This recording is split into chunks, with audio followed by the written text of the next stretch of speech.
Hello fellow nerds, I was at the pickleball courts at Maple Leaf Reservoir Park in Seattle, Washington, only a mere 16 miles from the hometown of pickleball. Considered one of the fastest growing sports, pickleball courts are sprouting up everywhere, including here in Seattle. So how did pickleball come to be, and what does it have to do with knitting and fashion? Stay tuned.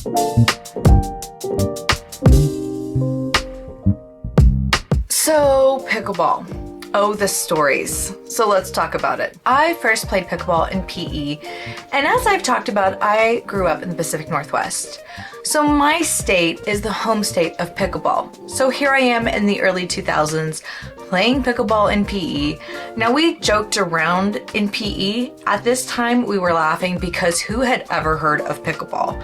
We had these comical plastic blue paddles with holes in them and this plastic wiffle ball, and we had a full 90 minutes of smacking the ball around, just being happy to goof off for the whole PE period. But who knew that in the year 2025, pickleball would be this popular? So what has changed? You hear stories about pickleball taking over communities, and it's really fascinating, especially coming from someone who played it in PE, and it really was not that popular yet. It was just kind of like, what is this? What is this sport? I didn't realize that it was like a hometown sport until I learned a little bit more about the history of pickleball. But first, what is the history of pickleball? Pickleball started in Washington State in 1965. Crazy. Supposedly this is how the story goes, that on a hot summer day, hot summer day in Seattle, that's hilarious, but I digress, and their families were bored. They used ping pong paddles and a wiffle ball, borrowing from the rules of badminton and a rundown court of the badminton. This will come to play. They crafted a game that all families could enjoy. So what does a pickleball court look like? Well, it's smaller than your average tennis court. Tennis courts are 120 feet long and 60 feet wide, whereas pickleball courts are 44 feet long and 20 feet wide, and they are narrower. What is unique is there is a non-volley zone, because this zone does not exist on a tennis court. What is also interesting is that a pickleball court is the same dimension as a standard international badminton court. That's why it makes sense. Now let's talk about the equipment. Pickleball has paddles, but not like ping pong paddles. Speaking from personal experience, they are bigger, heavier, and wider. They are not made from wood, but from graphite or carbon fiber. If you have played ping pong, I'm sure you have broken a paddle, but a pickleball paddle, not so much. Those pickleball paddles are pretty sturdy. So now how about those balls? Pickleballs are bigger. They have holes for aerodynamics. They are made out of a high impact plastic. They differ from wiffle balls and ping pong balls. Wiffle balls have they have a space, but it's like a wider kind of hole. And then they're also made from kind of a higher plastic. Ping pong balls are smaller, made from light plastic, and are hollow inside. Fun fact, indoor pickleballs have 26 holes and outdoor pickleballs have 40 holes. This has to do with wind and aerodynamics, mainly because you're not getting that wind factor when you're indoors. Okay, Sean, so what does this have to do with a knitted skirt? Well, it all comes back to tennis skirts. Tennis skirts are deeply entrenched in fashion and the evolution of the game tennis itself. But let's remember, when women started playing tennis, they were expected to wear skirts. And over the years, the skirt got shorter. Yes. Tennis skirts are unapologetically feminine, and that is what is so delightful. If a tennis skirt is that to tennis, I feel that this knitted skirt is a Pacific Northwest version of a tennis skirt. First of all, the sun can be elusive, so white attire isn't needed as much. Now, Jean, why a wool tennis skirt? Because weather. We've talked about the weather. I was out on this court May 17th, and if you were expecting sun, then you're in denial because it was very windy, rainy, and downright gross. You could argue that one does not need to wear a tennis skirt. Yes, now we can wear pants, but that hasn't always been the case. Women's tennis is one of the longest running women's sports. Women were able to play tennis even before they could vote. Just let that sink into you. Tennis was magical for girls and for women, so let's not overlook this activity for how important it was for women and their communities. But why am I bringing this up? Doesn't make any sense, right? That would be where you're wrong, because this is what's happening with pickleball right now. Pickleball is helping everyone stay physical, from kids to parents to the elderly, and the physical level is low. Unlike tennis, the pickleball court is noticeably smaller, meaning less area to cover. Now, I played tennis for a hot minute, and dang, it's a lot of space to pay attention to. But pickleball, nah, I could probably do without sweating too much. I'm not saying wool should replace other materials, but for a rainy, windy day, that wool skirt was perfect. So let's knit this ish up. So right now I finished the band and now I'm doing the short rows. This is the beginning and this is the short rows that they have you do. You might not be able to see it, but this is a purl and then this is 3 knit and then this is a purl. So it's gonna give us kind of like faux pleating kind of look. A lot of skirts have this kind of faux pleating. That is a beautiful little detail. So that's where I'm at with this pattern. At this point of the pattern, I have already knitted at least 32 centimeters of the skirt, and now I'm on the purl 4 knit 3 portion of it. Currently that's where I'm at in this pattern. This was just a lot of knitting. I tried the skirt on.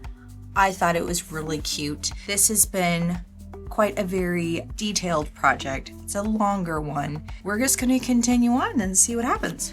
I haven't really shown a lot of this piece just because there is so much knitting involved and it's been tedious and very continuous. So let me give just a little bit of a summary of what happened. Well, you start here. You have to measure your waistband and then you basically knit and you encapsulate this. You're knitting and then you're increasing, and then you're knitting and you're increasing, and then you're knitting and you're increasing, then you're knitting and you're increasing. You go from knitting 3, purl 1 to then you are increasing more and more and more. And it's so gradual that you can't really tell unless you like really pull the pleats out and you kind of see, oh, okay, it's narrow at the top and then it kind of increases towards the bottom. So that's what's really great about this pleating is it's done just in a very kind of subtle way. And if you pull it out, you can kind of see how those are bigger chunks. This skirt, I finished it and I tried it on and I thought it was adorable. And then the fun part comes in.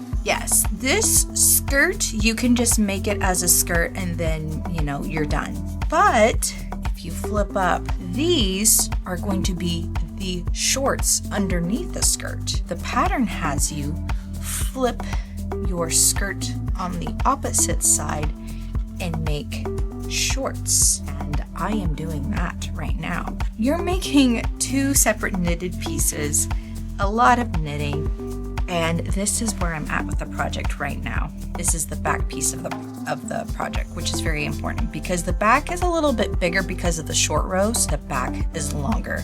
So the back measurement is going to be longer than the front measurement. This is very important because throughout the pattern, she refers to measuring the front and not the back. The back is going to be longer because there's a lot of short rows that kind of give you room for your booty. Just know when you're making this pattern, this is the beginning of the row. This is the back measurement. This right here is my elastic band together. So this is the back of my elastic band. If you're like, oh, which piece is what? Sometimes maybe that will be helpful if you're making your elastic band is put that really chunky piece in the back so you know, oh, that's where my back is. Then I have a stitch marker for the back. Did it here, I made sure that this stitch marker that I'm pulling on from this side matches this, which is very important. You have to know what's the back of your skirt. You're not measuring from the back because like I just said, those short rows are going to throw off your length. And she has you measure the length of your skirt and then measure the length of your shorts very frequent. You need to know what the back is and what the front is.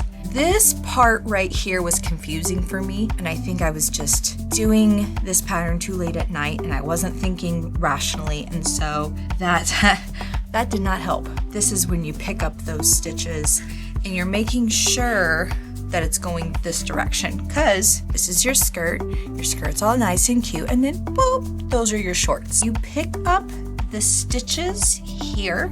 This is on the other side of the waistband, and they talk about that in the directions. You can just make this skirt and you can do whatever you want, but I love the entire pattern, and I'm going to stay true to this pattern, so that's what I'm doing right here. We are just going to keep on knitting. My pattern says to knit so many increases depending on the size, and then you go from just increasing one and every 3 rounds. So here's one, and you do that for the amount of times depending on your size, and then you go from there to here where you increase a little bit more frequently depending on your size. And so we're going to continue that, and then we're going to split for each leg, and then voila, do a little bit more, and then the pattern is done. This is my second knitted skirt. I was excited to make this skirt in particular because of the shorts underneath.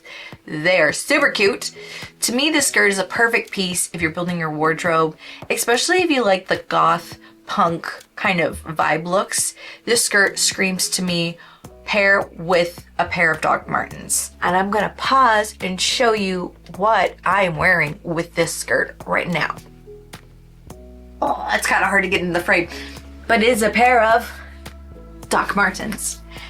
Yes, they look so good with Doc Martens, which is kind of funny because I did the opposite. I'm not a sporty girl. In fact, I had to borrow my husband's polo for my earlier video, but you know, we be chameleons. But I'm sure what you really want to know is, how did this pattern knit up? And I feel it was smooth sailing for the skirt. I had a little bit of a confusion when it came to picking up the stitches for the shorts underneath. Personally, I think it just messed with my head a little bit because you're knitting inside out and upside down, and that just messed with me. But once I got going in the right direction, it was pretty easy. Jean's evaluation, I would evaluate this pattern at a 9/10, mainly because I had to look up photos on Ravelry to figure out which direction the shorts needed to go. The instructions pour moi was vague, but overall a great fit. The shorts look so cute. So now onto the yarn. You could do this with a multitude of yarns. I chose alpaca wool, and I will explain the reasons why a little bit. I was looking at wool because over time, cotton and wool blends, to me, pour moi, just don't hold up over time. The cotton stretches and it just kind of looks wonky. The drape is kind of too. So I have always, time after time, gone back to one of my staples, which is the Ultra Alpaca Light by Berroco. To me, it's not heavy, it's not itchy, and it has a nice drape. It also was the closest I could get to the original alpaca, just because, once again, I'm thinking drape. I overbought for this pattern because I wasn't sure what size to make the skirt, and I did make the skirt one size and the shorts a smaller size, which wasn't a problem at all. It doesn't look lumpy or gross, which is kind of what I was expecting to happen, but it did not happen that way. So I made sure to measure the waist at where I wanted the skirt to sit, meanwhile knowing that it would be a little loose. I learned this with my previous skirt because that yarn, any yarn, adds some bulk, especially on your hips. Now I wanted to stick with alpaca, and that is because the drape is so nice. Now, is this skirt warm? Yes, it is. Will it work for everyone in this particular yarn? No, it won't. But a warmer skirt for colder climates is not a bad idea. You kind of get sick of pants after a while, especially if you live in some colder areas. Here, a later spring day when the sun is not out, it's a perfect time to wear it. So thank you. I hope you learned a lot. I hope you learned about pickleball and maybe just a little bit of you know, women's place in history when it comes to sports. Well, I just opened a can of worms, didn't I? So as always, happy knitting, happy crocheting. I love you all, and please like, comment, and subscribe.